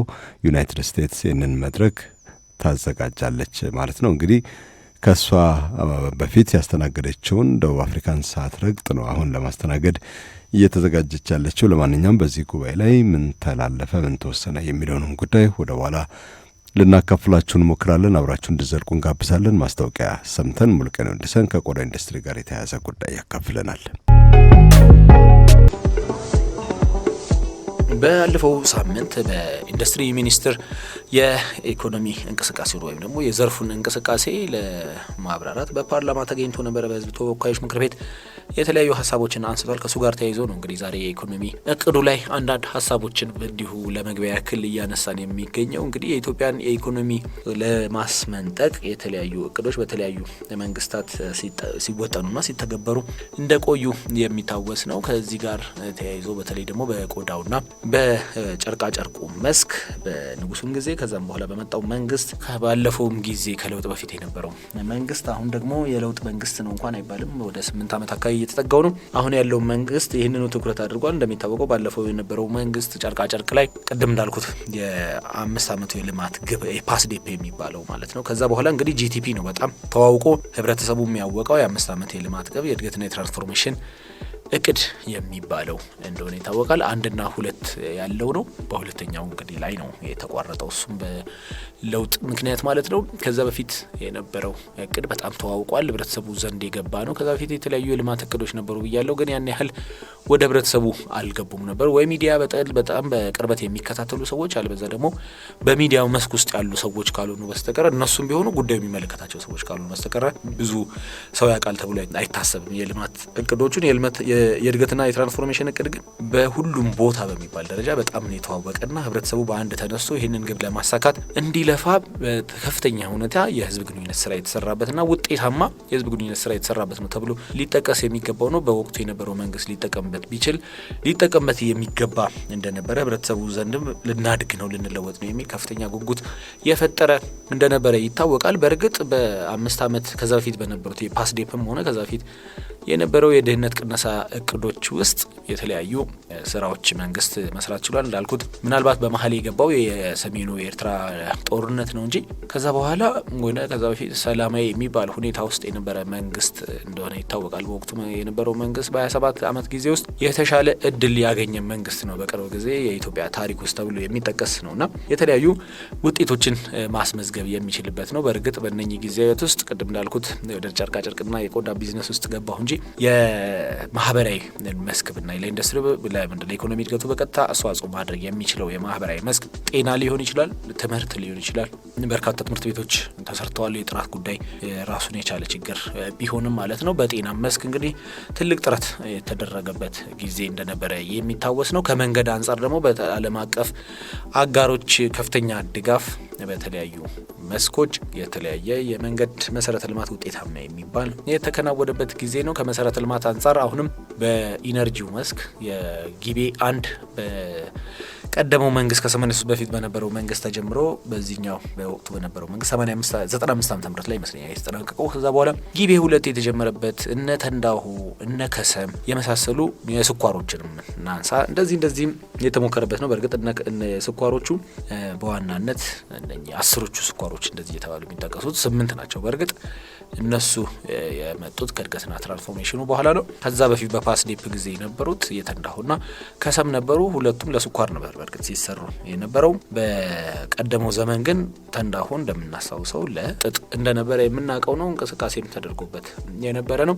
የሆነ ሆኖ እነዚህ አይነት ስራዎች ሲሰሩ የቆየበት ጊዜ እንደነበረ የሚታወስ ነውና ከዚህ አንጻር እንደዚህ አይነት የልማት እቅዶች ይቀመጣሉ። የራሳቸውን እንግዲህ ውጤት ይለካባቸዋል ማለት ነውና ከዚህ አንጻር መንግስት በወቅቱ እንዳልኩት የጂቲፒውን በደንብ ቢያስተዋውቀውም ከዛ በፊት የነበረው ላይ የተለያዩ ስራዎች ተሰርተዋል። በእነዚህ ጊዜዎች በነገራችን ላይ እነኚህ የጨርቃ ጨርቅና የቆዳ ዘርፍ ከፍተኛ ትኩረት ለምን እንደ መንግስት አገኘ ተብሎ ቢጠቀስ ከፍተኛ የሆነ የስራ እድል መፍጠር የሚችሉ አገሪቷም ደግሞ ጥሩ ሀብት ያላት በዚህ ዘርፍ እምቃላት። እንግዲህ አንዳንድ ሀገራት በተለይ ኢንዱስትሪውን አብዮት ስናየው ምንም እንኳን ዘመኑ በክፍለ ዘመናት የተቆጠረበት ቢሆንም አንዳንዶቹ ያን ያህል ግብአት ነበራቸው ወይ የሚለውን ነገር ለዛም ነው በቅኝ ግዛት በመሳሰሉት ወደ ተለያዩ አካባቢዎችም ዘመቻ የተጀመረው የግብአትና የገበያ ፍለጋም ሩጫ ስለሆነ ነውና እኛ ግን ምቹ የሆነ ለጥጥ ወይም ደግሞ ለጨርቃጨርቅ ኢንዱስትሪው ምቹ የሆነ ከባቢ ያለን ነን። በቆዳ መስክ እንግዲህ እንደሚታወቀው የቀንድ ከብት ወይም ደግሞ መሰል ሀብቶች በጣም በከፍተኛ ሁኔታ የሚገኝ ነው። ከዛም ባለፈ ደግሞ ጥራትንም የሚያነሱ ወገኖች አሉ። ከዛም አንጻር የተሻለ አለ ተብሎ ነው የሚጠቀሰው። የሰው ኃይል አለ የመሳሰለውና ያንን እድል የመጠቀም የሚሉ ጉዳዮች አሉ። መንግስትም በተለያዩ ጥቅሞችን የመስጠት ነገሮችን ኢንዱስትሪውም እንዲያድግ ያደረገበት ነው። ከውጭም እንግዲህ የተለያዩ ፍላጎቶች የመጣበት ነው። በእርግጥ የጨርቃጨርቁ ዘርፍ ያን ያህል የሚፈልገውን ያህል አልሄደም ነበረ። በተለይ የ5 ዓመቱ የፓስዲፕ የሚባለው እስከ 2002 ድረስ የቆየው የልማት ግብ ላይ ማለት ነውና በተለይ በቆዳው መስክ ግን ስንሄድ የተለያዩ እድሎች የታዩበት ነው። ግን እንደ መንግስት ምን ያህል ትኩረት እንደሰጠው በዘርፉ የምናየው በማህበራቸው በኩል እነኚህ ዘርፍ ውስጥ ያሉ አካላት በጣም መነቃቃት የታየበት ነው። እንደሚታወቀው ደግሞ በዓለም አቀፍ ደረጃ አጓም የመጣበት ወይም ደግሞ አጓ የነበረበት ወቅት ስለነበረ ያንን ምንም ስላልተጠቀምን የመጠቀም እድል ስለነበረን መነቃቃቶችም የታዩበት ነው። እንዳውም ትኩረቶቹ አንደኛው መለኪያ ምንድነው ከተባለ በቆዳው መስክ ኦል አፍሪካን ሌዘር ፌር የሚባል ትልቅ አውደ ርዕይ የሚታይበት የተለያዩ የአምራቾች፣ እቃ አቅራቢዎች፣ ቴክኖሎጂ አቅራቢዎች እና የተለያዩ ባለ ጉዳዮች የፋይናንስ ዘርፍ ሊሆች የመሳሰሉ የሚሳተፉበት አውደ ርዕይ በይፋ የተጀመረበት ወቅት እንደነበረ የምናስታውሰው ነው። በወቅቱ የነበሩ ጠቅላይ ሚኒስትር ናቸው እንደውም የመጀመሪያውን አውደ ርዕይ የከፈቱት። አሁን በጣም እያደገም እንደመጣ በአፍሪካ ውስጥ ትልቅ የሚባል አውደ ርዕይ እንደሆነ ሲጠቀስ ነው የምንሰማው። በዓለም ላይ በቆዳው መስክ ትልቁ አውደ ርዕይ ቦሎኛ ጣሊያን እንዳለ ነው መረጃዎች የሚያሳዩት። ከዚህ በፊት ባለኝ ተሞክሮ በጨርቃጨርቁ መስክ እንግዲህ ውጤታማ የሚባል እንደዚሁ አይነት የኢትዮጵያን እድሎች የሚያስተዋውቅ የመሳሰሉ እንቅስቃሴዎችም የተደረጉበት ነበር። እንግዲህ ያኔ የቆዳው መስክ ላይ እንግዲህ መንግስት ትኩረት አድርጓል ብለን ስናነሳ በተደጋጋሚ ይጠቀስ የነበረው ኢትዮጵያ በአመት ቢያንስ 20,000 ጫማ መላክ ትችላለች የመሳሰሉ የሚባሉ ነገሮች ይጠቀሱ ነበረ። የአሜሪካንም ገበያ ሰብሮ ከመግባት አንጻር በጫማው በመሳሰሉ ኢትዮጵያ ውስጥ የሚገኙ ጫማ አምራቾች አቅም እንዲፈጥሩ ከማድረግ አንጻር ትልቅ ጥረቶች ሲደረጉ የነበረበት ወቅት እንደነበረ የሚታወስ ነው። በዩኤስአይዲ በኩል ድጋፍ ይደረግ ነበረ። በዲዛይን የኢትዮጵያ የጫማ ኢንዱስትሪ የሚተችበትን ለማሻሻል የአሜሪካ ተራድኦ ድርጅት ድጋፍ የሚያደርጉ ባለሙያዎችን ጭምር በማምጣት ሲያገዝ ነበረ። ሌሎች መስኮት ከምቾት አንጻር ከፋሽን አንጻር እንደዚሁ ደግሞ ከጥራትም አንጻር እንግዲህ በኬሚካል በመሳሰሉ አንዳንድ ጥያቄዎች እንደነበሩ የሚታወስ ነው። ከዚህ ጋር ተያይዞ እነኚህንም ለማሻሻል የአቅም ማጎልበት የመሳሰሉ ስራዎችንም ሲሰራበትና የአሜሪካ ገበያ ውስጥ እንደምንም ሰብሮ ከገባ በትንሽ እቃ ከተገባ ትልቅ እድል ያለበት ነው። እንደሚታወቀው የአሜሪካ ትልቁ ገዢ ገበያ መሆኑ የሚታወስ ነው። ያንን ለማድረግ ትልቅ ጥረትም ሲደረግ የነበረበት ወቅት የነበረ እንደነበር ይታወሳል። ከውጭም እንግዲህ ኢንቨስትመንትን የመሳብም እድል እንደዚሁ የሚጠቀስበት ጊዜ ነበረ። ያንን ተከትሎ ደግሞ እንግዲህ ኢትዮጵያ ውስጥ የቆዳ አልፊ ድርጅቶች ወደ 3 የሚሆኑ የውጭ ቆዳ ድርጅቶች ገቡ። በወቅቱ እንደምናስታውሰው ከቻይና ነው በዋናነት የገቡት እነኚህ ድርጅቶች። ያኔ ከፍተኛ የሆነ የቆዳ ፍላጎት ሁሉ አገሪቱ ላይ ታይቶ ነበረ። እንዳውም በአንዳንድ በዓላት ጭምር ሳይቀር ገበያ ውስጥ ታች ገበያ ውስጥ የገጠር ገበያዎቹ ጭምር ገበያ መግባት ቆዳ የመሰብሰብ እንደዚህ አይነት ነገሮች ሁሉ ተፈጥረው ነበረ።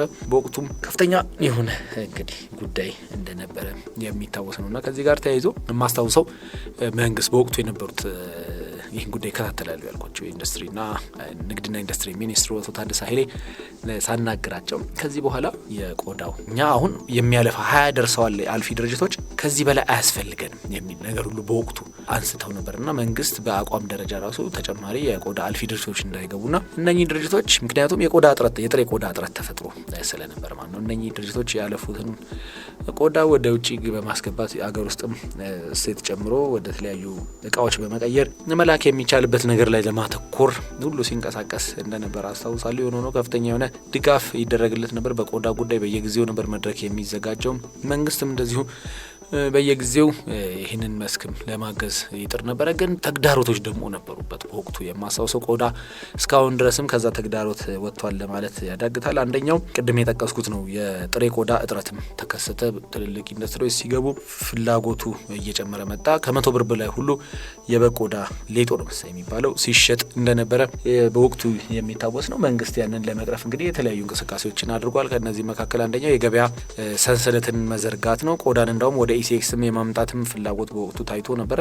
የሆነው ነው ግን በዛን ሰዓት የተደረገው ምንድነው እንዳልኩት የአቅራቢዎች አሉ። አቅራቢዎቹን ሁሉ በማለፍ አንዳንድ ቆዳ አልፊዎች ወይም ታነሪ ነው የሚባሉት ታችኛው ገበያ ድረስ ሄዶ የመሰብሰብም ሽያጭ ሰራተኞቻቸው አማካኝነት ማለት ነው ባህሪዎች ታይተዋል የሚል ነገር በወቅቱ ተጠቅሶ ነበርና ከዛ ጋር ተያይዞ የተለያዩ ጥረቶችም የገበያውን ሰንሰለት የማስተካከል ነገሮች ተፈጥሮ ነበር። ከዛ በኋላ እንግዲህ ከውጪ ሁሉ ቆዳ ለማምጣት የኢትዮጵያ ኢንዱስትሪዎች እያደጉ ነው፣ አቅማቸው በጣም ጎልብቷል። ስለዚህ ከውጪ እኛ ከዚህ በፊት ጥሬ ቆዳ ወደ ውጪ እንደምንልከው ሁሉ እንዲገባ ኢትዮጵያ ውስጥ እንደሚታወቀው እንግዲህ ቆዳ ነባር የወጪ ንግድ ውስጥ በዘመናዊቷ ኢትዮጵያ ውስጥ ነባር የሚባሉ የወጪ ንግድ ሸቀጦች እነማናቸው ከተባለ ቡናና ቆዳ ናቸው። እነ ዝባድ፣ እነ እጣን የመሳሰሉትንም እንጠቅሳለን። እንግዲህ ኢትዮጵያን ታሪክ የኢትዮጵያን ኢኮኖሚ ሁኔታ ለሚያይ ሰው ማለት ነው በ20ኛው ክፍለ ዘመን አጋማሽ ላይ እንደዚህ መባቻዎች ውስጥ በምናይበት ጊዜ ዋነኛ የውጪ ንግዳችን የውጭ ምንዛሪ የሚባለውም ጨዋታ መድጋ ተጀመረ በኋላ ማግኛችን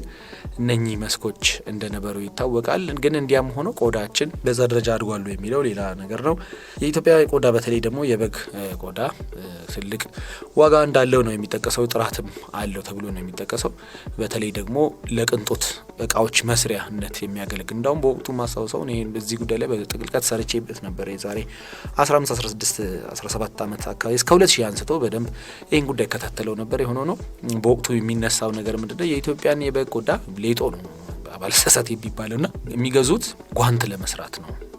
ሀብታሞች የሚጠቀሙበት ጓንት ይባል ነበርና ያም ጓንት ምንድነው ጎልፍ እንደዚህ ሲጫወቱ የሚያደርጉት እጃቸው ላይ የሚያደርጓቸው ጓንቶች አሉና ጥራት ደረጃው ከፍ ያለ ነው፣ ለዛ የሚመች ነው፣ ያንን ይደረግበታል የሚባል ነገር ይነሳ ነበረ። የሆነ ነው እሱም ላይ እንግዲህ ጥራት የቆዳ አሰባሰቡም ጥራት የመሳሰለው እንግዲህ ራሱን የቻለ ጉዳይ ነው። ከዚህ ጋር ተያይዞ ምናልባት ይሄ ዘርፍ እንግዲህ በዛው በጥሬ ቆዳ በመላክ ቢዝነስ ውስጥ ነው የነበረው ወይም ደግሞ ዘርፉ እንትኑ ያነበረ ከቡና ቀጥሎ እስከ ቅርብ ጊዜ ድረስ ቆዳ ሁለተኛ የውጭ ምንዛሪ ማግኛ ነበር። ከዛ በኋላ የቅባት እህል ጫትም እንደዚህ የመሳሰሉ ሲመጡ ነው አሁን እንደምናውቀው ደግሞ ወርቅ ሆኗል አዲሱ ክስተት። ግን ቆዳ ታሪካዊ የኢትዮጵያ የውጭ ንግድ ነው። ልክ እኛ እንደዛ እንደምንልከው ሁሉ አሁን ደግሞ ከውጭ ይምጣበት ሁሉ ከውጭ ጥሬ ቆዳ ይምጣ ከጎረቤቶቻችን ከመሳሰሉት የሚባል ነገር ነው የመጣው። እንግዲህ እንደሚታወሰው ኢኮኖሚያቸው ሀገራት ሲያድጉ ቆዳን ከመጀመሪያው ድረስ ማልፋት ለአካባቢ መበከል ትልቅ አስተዋጽኦ ያደርጋል። እንደምናውቀው ቆዳ ፋብሪካዎች አካባቢ የምንኖር ሰዎች ወይም በዛም አካባቢ የምናልፍ ሰዎች ምን ያህል ለአካባቢ መበከል የተጋለጡ እንደሆነ አካባቢዎቹን የምናውቀው ነው በሽታም በመሳሰለውም ነገር ነው።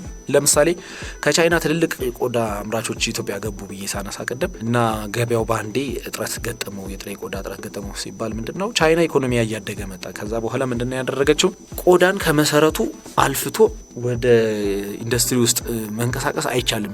የመጀመሪያውን ደረጃ የቆዳ ማልፋት ደረጃ ከለከለች ቻይና። ኢኮኖሚ ያስዳደገ አካባቢን ይበክልብኛል የሚል ነገር አነሳይ። ስለዚህ ሀገራት ያላቸው አምራቾች ያላቸው አማራጭ ምንድነው በመካከለኛ ደረጃ ወይም ደግሞ ይሄ መጥፎውን ነገር ያለፈ የሚበክለውን ደረጃ ያለፈ ቆዳ ነው ወደ ሀገራቸው ማስገባት የሚጠበቅባቸው ማለት ነው፣ ልክ እንዳደጉት እንደሌሎች ሀገራት። ስለዚህ ከውጭ ሄደው ራሳቸው አምርተው ይዘው የመግባት ሁኔታ ተፈጠረ ማለት ነው። እንግዲህ ይህን ጉዳይ ሰፊ ስለሆነ ሌላ ጊዜ እናነሳዋለን። የሆነው ነው እንግዲህ ኢትዮጵያም ያኔ እኔ አስገብቼ እንደዚህ አይነት ነገር ስላለ ከቻይና ራሱ አስገብቼ ጥሬውን ቆዳ ማለት ነው እዚህ አልፍቼ መሸጥ ተመልሶ ለቻይና እችላለሁ የሚል አይነት ነገር ሙሉ ብዙ ነገር ውስጥ ተገብቶ ነበር።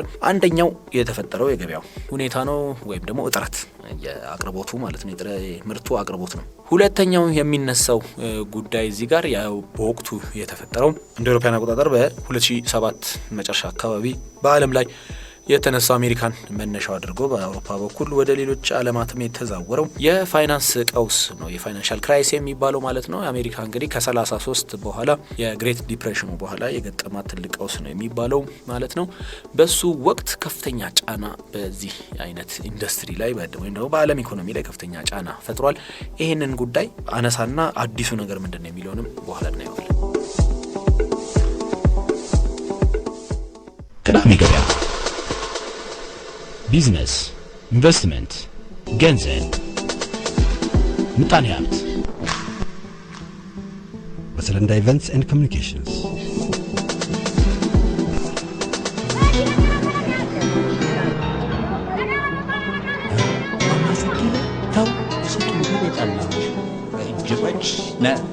ቅዳሜ ገበያ አይ መርካቶ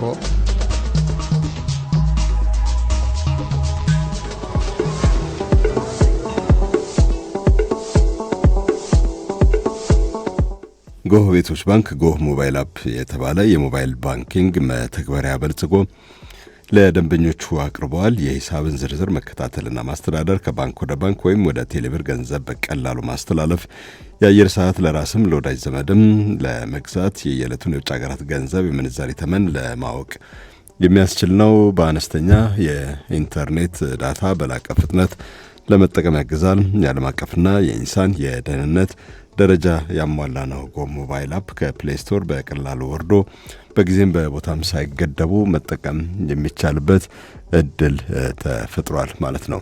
ቅዳሜ ገበያ ነው እየተከታተላችሁ የምትገኙት። እንግዲህ ቀደም ሲል በምዕራፍ 2 መቅድም ላይ ያነሳ ነው ነበር በባንኮች አካባቢ የሳይበር ጥቃት በተደጋጋሚ ይሰማል ብለናችሁ ነበር።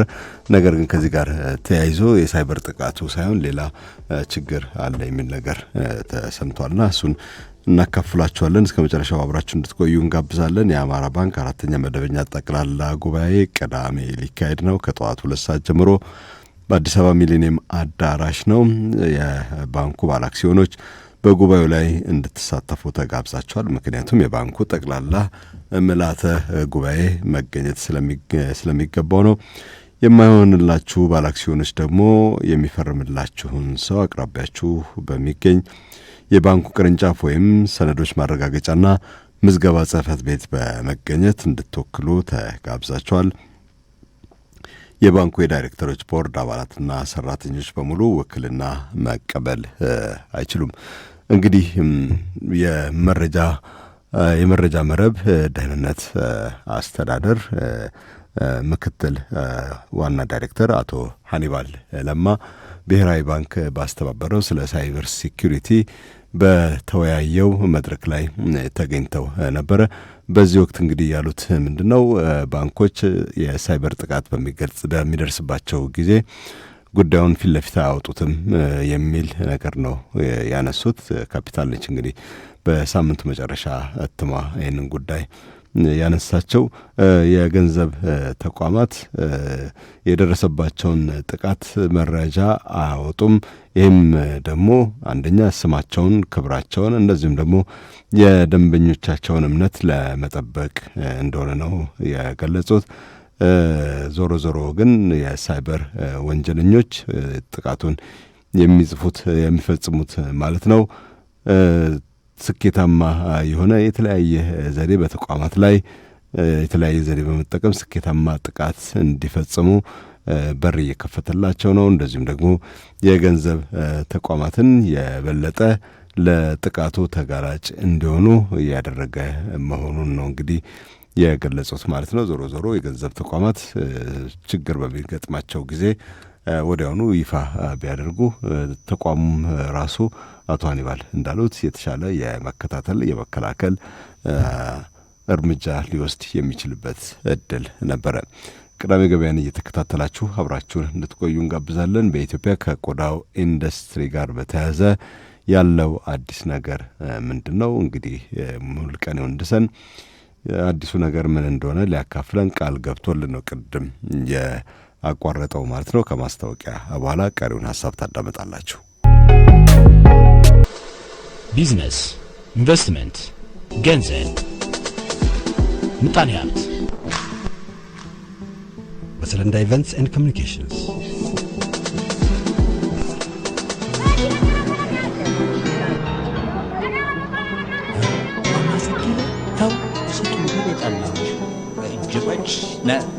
ቅዳሜ ገበያ አይ መርካቶ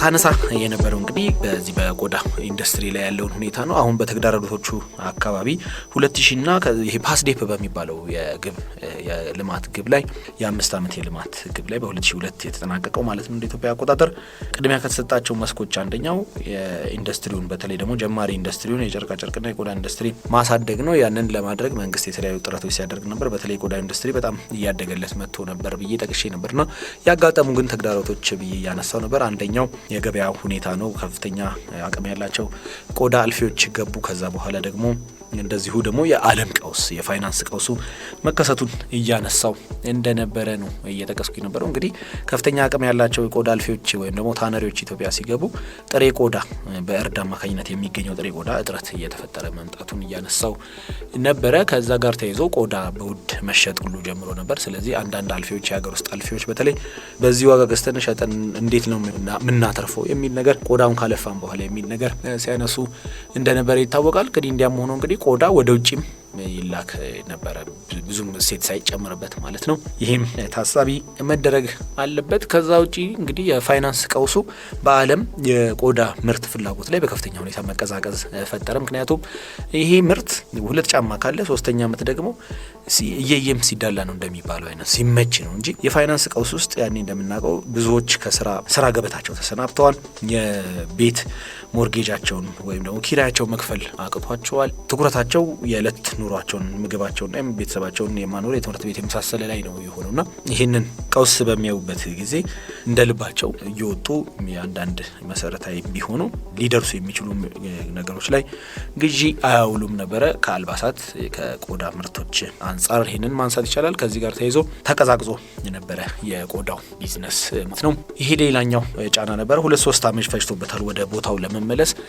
እንደዚሁ ደግሞ የቆዳው ኢንዱስትሪ ወይም ደግሞ የዓለም የአልባሳት ኢንዱስትሪ የፋሽን ኢንዱስትሪው ከፍተኛ የሆነ ወይም ደግሞ በፈጣን ሁኔታ ከፍተኛ ለውጥ እያሳየ መምጣቱ ነው። እስቲ በመካከላችን አሁን ለምሳሌ 1-3 ሰው አብረን ተቀምጠናል ወይ 10 ነን ብለን እናስብ። ከመካከላችን ማን ያህላችን ከቆዳ የተሰራ ነገር በልብስ መልክ በአልባሳት በላያችን ላይ የተጠቀምነው አሁን አጠገባችን ይሄንን ፕሮግራም የምንሰማ ሰዎች ብለን ብናስብ በጣም ጥቂት ነው የሚሆነው። በእርግጠኝነት ከ10 ሰው 8 ሰው ምናልባት የቆዳ ጫማ አላደረገ 10 ነው በብዛት ሊሆን የሚችለው። ግን ግድ የለም 2 ሰው የቆዳ ጫማ አድርጓል ብለን ብናስብ ያን 8ታችን አላደረግንም። አሁን ሰብሰብ ብለን ያለን እዚህ አጠገባችን ያለውን ሰው በአይናችን ብናይ እቤታችን ያለንን እስቲ ጫማ እናስብ። ምን ያህል ጫማ ነው ከቆዳ የተሰራው? ሴቶችም ሆነ ወንዶች ለምሳሌ መሰረታዊ የሚባሉት አሁን ቦርሳ፣ የሴቶች ቦርሳ በተለይ እንግዲህ በቆዳ ነው ሴቶች የጠቀሟቸው ቦርሳዎች እና አሁን ላይ ምን ያህል ቦርሳ በቆዳ የተሰራ አለን?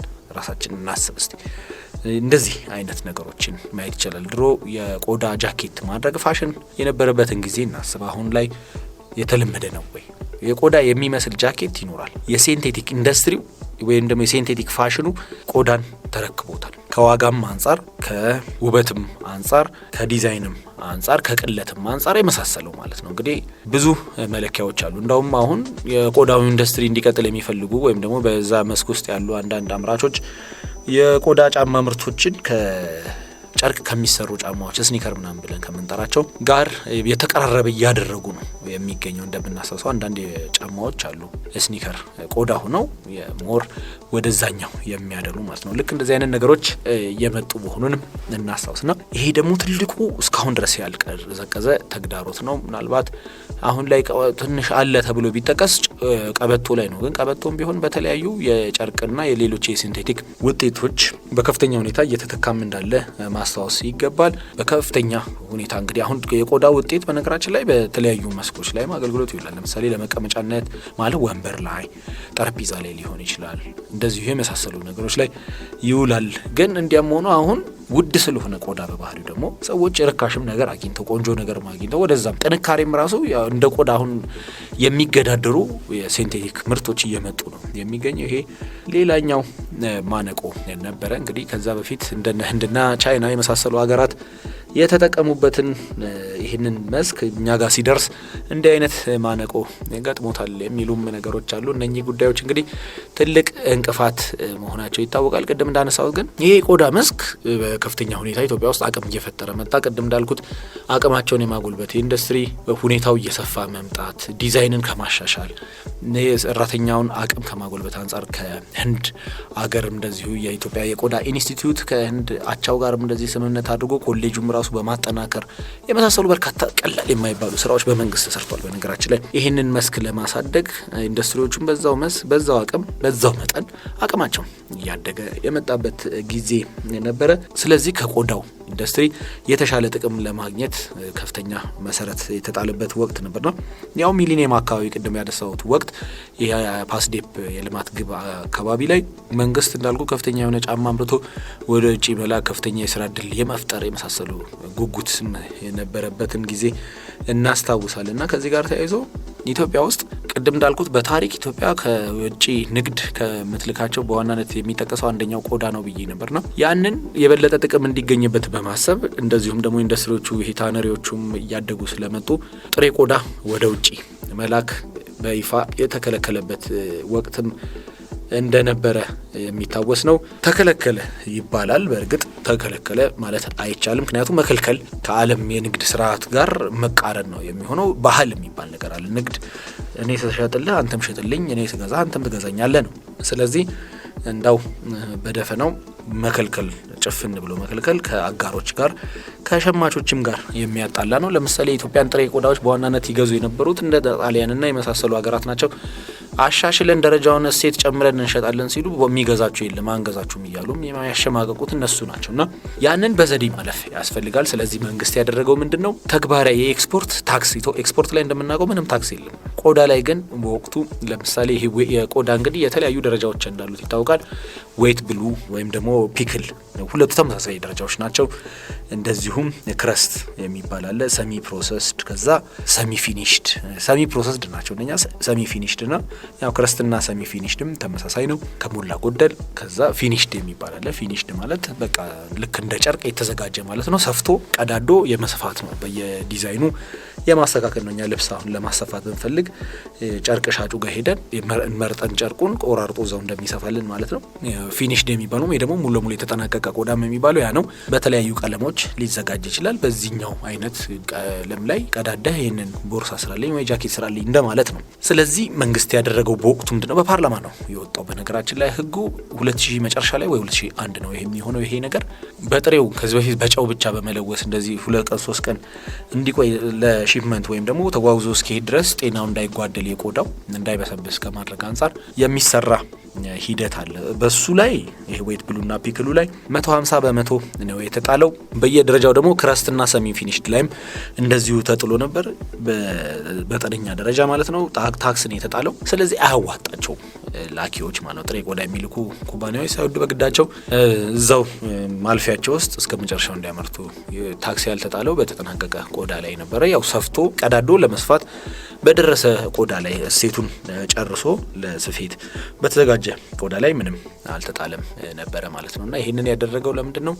አንድ የሀገር ውስጥ አቅርቦቱን ከማሳደግ አንጻር ነው ጥሬ ቆዳ። ሁለተኛው ደግሞ ያለቀለት ቆዳን በመላክ የተሻለ ገቢ ለማግኘት በሚል ነበር። ይሄም እንግዲህ የራሱ የቻለ ችግር ነበረው። እንደዛም ሆኖ እንግዲህ ያንንም ለማለፍ የሞከሩ ነበሩ። ቅድም እንዳልኩት እንደነ ቻይና የመሳሰሉ ሀገራት አካባቢ በጥሬው ቆዳን ማልፋት ሂደትን በመከልከላቸው እዚህ ላይ ትንሽ እሴት ጨማምሮ ያለቀለት ነው እያስባሉ በመላክ የማሾልክም ነገር እንደነበረ ይነሳል። ይህን ወደፊት በስፋት የምንሄድበት መሆኑን ታሳቢ በማድረግ እንደዚህ አይነት እንግዲህ እንቅስቃሴዎች ላይ ተደርሶ ከዛ በኋላ ይሄ የፋሽኑም ኢንዱስትሪ በራሱ የፈጠረው ጫና መኖሩንም እናስታውሳለን። ከዛ በኋላ እንግዲህ በሂደት የቆዳውም ቢዝነስ ቀላል በማይባል ደረጃ ተዳክሞ ነበር። ብዙ ኢንዱስትሪዎችም እንግዲህ ወደ ሀራጅም እየወጣን ነው የሚል እንደዚህ የተለያዩ ነገሮችም ሲነሱበት የነበረበት ወቅት እንደነበረ ታሪክ ያሳየናል። ከዛ በኋላ እንግዲህ የተደረገው ምንድነው በ2020 ላይ እንደ አውሮፓውያን አቆጣጠር የዛሬ 5 ዓመት አካባቢ መንግስት እንግዲህ ሙሉ ለሙሉ በቆዳ ላይ ተጥሎ በጥሬ ቆዳ ላይ ተጥሎ የነበረውን ታክስ ተግባራዊ መደረጉን እንዲቋረጥ ነው ያደረገው። ለዚህም እንግዲህ ዋነኛ ትኩረቱ የነበረው ምንድነው በጥሬው በመላክ እንግዲህ ዘርፉ እንዳልኩት ተዳክሟል። በተለያዩ ምክንያቶች ተዳክሟል። ፍላጎትም በመስኩ እየቀረ ነው። ማን ውድ ቆዳ ይገዛል? ቆዳ ጫማ ውድ ነው። አሁን ከውጭ ቢመጣ የቆዳ ጫማ ከ20 ሺህ ብርና ከ30 ሺህ ብር በታች ይሸጣል ማለት ዘበት ነው። ስለዚህ አማራጭ ምርቶችን መጠቀም ማለት ነው። እኛ ሀገርም እንደዚህ ነው፣ ሌላም ሀገር ውድ ነው። ስለዚህ በጨርቅ የተሰሩ ጫማዎችን ስኒከር ወይም ምናምን የምንላቸውን የመጠቀም አዝማሚያ እየጨመረ መምጣት አይነት ነገሮች ስለመጡበት ከዘርፉ በጣም ጫና ውስጥ ነው የሚገኘው። ከዚህ አንጻር እንግዲህ ወይት ብሉ ፒክል ላይና እነዚህ ሰሚ ፕሮሰስድ እነ ክረስት የመሳሰሉት ላይ ተጭኖ የነበረው ሙሉ ለሙሉ እንዲነሳ ተደርጓል። ይህም እንግዲህ በጥሬውም ቢሆን እየላከን ግብ እናገኝ ወይም ደግሞ የውጭ ምንዛሪ ብናገኝ ይሻላል። እዚህም ሀገር ዘርፉ እንደዚህ ተዳክሞ የመሳሰሉ የሚሉ ሀሳቦች ነው የሚነሱት። ቦርሳውን ምኑም እንግዲህ ይመረትና ውጭ ሀገር እዛው ይጠቀሙበት አይነት ነገር ነው የሚመስለው። እኛም ሀገር በስፋት እየተሰራበት ነው ያለው። በነገራችን ላይ ቆዳ ምርታውንም ቢሆን እኮ ኢትዮጵያ ውስጥ ይመረታል። በዲዩቲ ፍሪ ሱቆችም እንግዲህ በኤርፖርት እንኳን ብናይ ቦሌ ወደ 5 የሚሆኑ ተከፍተዋል። የመነቃቃት ነገርም እንደዚሁ እናይበታለን። ግን ባለፈው 5 ዓመት አካባቢ እንግዲህ ይሄ ተግባራዊ ሲደረግ ነበር። በዚህ ሳምንት እንደተሰማው እንግዲህ የኢንዱስትሪ ሚኒስትሩ ወጥቶ መላኩ አለበል በፓርላማ በነበራቸው ቆይታ ተመልሶ የቆዳ ላይ የሚደረገው ክልከላ ወይም ደግሞ ከሀገር እንዳይወጣ የሚደረገው ጥሬ ቆዳ ተግባራዊ እንዲደረግ ጥናት እየተደረገ መሆኑን ነው የገለጹት። ይህም እንግዲህ ተመልሶ ተግባራዊ ሊደረግ እንደሚችል በ18-17 ዓመቱ ተመልሶ ሁለተኛ ሕግ ሊወጣለት እንደሚችል ነው ፍንጭ የሰጡት። የዛሬ 5 ዓመት አካባቢ ተነስቶ ነበር። ከ5 ዓመት በኋላ እንግዲህ ጥናት እየተደረገ ነው። የሀገር ውስጥ አምራቾች እጥረት እየገጠማቸው ነው፣ ከጥሬ ግብዓት አንጻር፣ ጥሬ ምርት አንጻር ማለት ነውና ከዛ አንጻር ተመልሰን ይህንን ወደ ውጭ እንዳይወጣ ጥናት እያደረግን ነው የሚል ሀሳብ ነው የገለጹት። ከዚህ አንጻር እንግዲህ ይሄ መስክ ብዙ እድል ያለው እንደሆነም በዚህ አጋጣሚ መግለጽ ስለፈለጉ ቅዳሜ ገበያ ቢዝነስ፣ ኢንቨስትመንት፣ ገንዘብ፣ ምጣኔ ሀብት በሰለንዳ ኢቨንትስ ኤንድ ኮሚኒኬሽንስ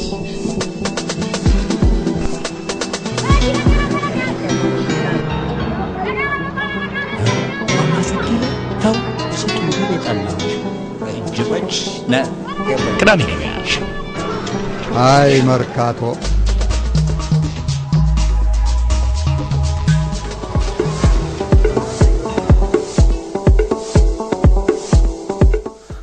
አማራ ባንክ 4ኛ መደበኛ ጠቅላላ ጉባኤውን ቅዳሜ ህዳር 20 2018 ከጠዋቱ 2 ሰዓት ጀምሮ በአዲስ አበባ ሚሊኒየም አዳራሽ ያካሂዳል።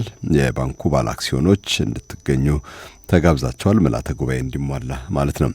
የማይሆንላችሁ ግን የአቅራቢያችሁ ወደሚገኝ የባንኩ ቅርንጫፍ ወይም ሰነዶች ማረጋገጫና ምዝገባ ጽሕፈት ቤት በመሄድ ሊፈርም የሚችል ሰው እንድትወክሉ አማራ ባንክ ያሳስባል። የባንኩ የዳይሬክተሮች ቦርድ አባላትና ሰራተኞች በሙሉ ውክልና መቀበል አይችሉም።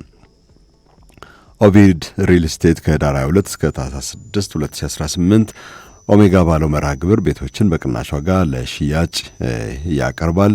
በገርጂ ፌዴራል ቤቶች ኮርፖሬሽን በ4 ኪሎ ጥይት ቤት፣ በጎልፍ ክለብ፣ በኢትዮ ኩባና ገላንጉራ 5 የግንባታ አካባቢዎች የሚገኙ ቤቶች ናቸው ለሽያጭ የሚቀርቡት ማለት ነው።